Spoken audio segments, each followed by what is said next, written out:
भूत प्रेत या अंधविश्वास। चुड़ैल मेरी बहू। एक बहुत ही प्राचीन गांव था। गांव में किशोर अपने माता पिता और पत्नी के साथ रहता था। किशोर की पत्नी शीतल शहर की पढ़ी लिखी लड़की थी, इसलिए उसे गांव के रीति रिवाजों में ज़्यादा दिलचस्पी नहीं थी। फिर भी उसे परंपराओं के अनुसार गांव के लोगों के सामने सर ढककर रखना पड़ता था। कुछ दिनों तक तो शीतल ने यह बर्दाश्त किया। अपने पति किशोर से शहर जाने की बात कही। किशोर गांव में ही पला बड़ा था, इसलिए उसे शहर जाने में कोई रुचि नहीं थी।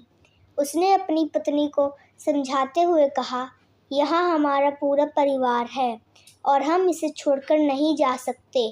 तुम्हें यहाँ रहने में क्या परेशानी है? शीतल ने किशोर से खुलकर अपने दिल की बात कह दी। बस फिर क्या था, वह अपनी पत्नी से नाराज़ हो गया और ज़ोर-ज़ोर से चिल्लाने लगा।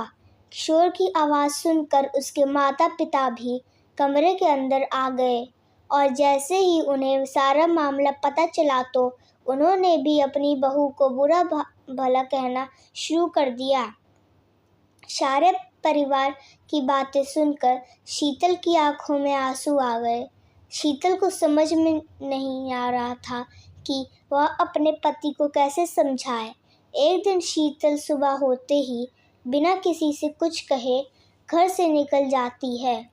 घर पर जैसे ही किशोर को पता चलता है कि उसकी पत्नी कहीं चली गई है तो वह सारे गांव में शीतल को ढूंढने निकल गया।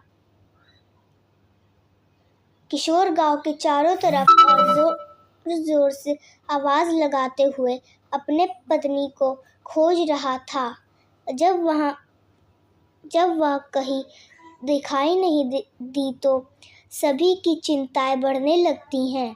लेकिन इसी बीच एक बुजुर्ग व्यक्ति गांव वालों से आकर बताता है कि इस गांव की एक महिला रास्ते में एक सुनसान जगह पर अकेली बैठी है। यह बात सुनते ही किशोर तुरंत उसी तरफ दौड़ लगा देता है। किशोर को भागता देख गांव के लोग भी उसके पीछे भागने लगते हैं। जैसे ही किशोर शीतल के नज़दीक पहुंचा, उसे देखते ही उसके होश उड़ गए, क्योंकि शीतल अपने बिखरे बालों के साथ मिट्टी से खेल रही थी। शीतल को ऐसी स्थिति में देख गांव वालों को लगा जरूर या कोई भूत बला है जो शीतल के पीछे पड़ गई है। सभी ने शीतल को काबू में करने की बहुत कोशिश की, लेकिन शीतल सभी को धक्का मारते हुए ज़ोर-ज़ोर से रोने लगी। उसके रोने की आवाज़ किसी पुरुष की तरह लग रही थी। जैसे तैसे करके शीतल को घर लाया गया। किशोर ने अपने कुछ रिश्तेदारों की सलाह से एक जाने माने तांत्रिक को बुलाया।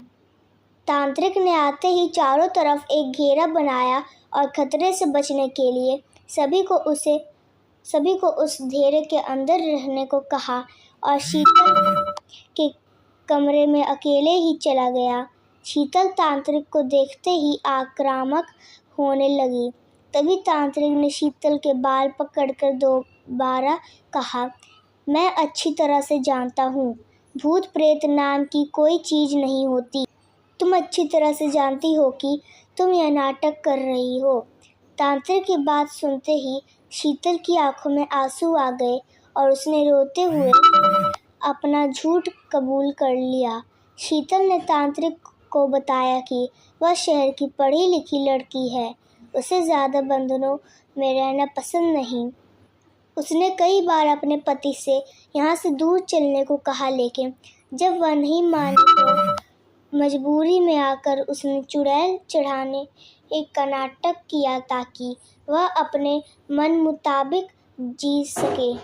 उसने शीतल को सबके सामने चुड़ैल की हकीकत बताते हुए माफ़ी मांगने को कहा। जैसे ही गांव वालों को पता चला कि शीतल ड्रामा कर रही थी तो उन्हें आज से पहले गांव में हुई सभी भूतिया घटनाओं पर संदेह होने लगा।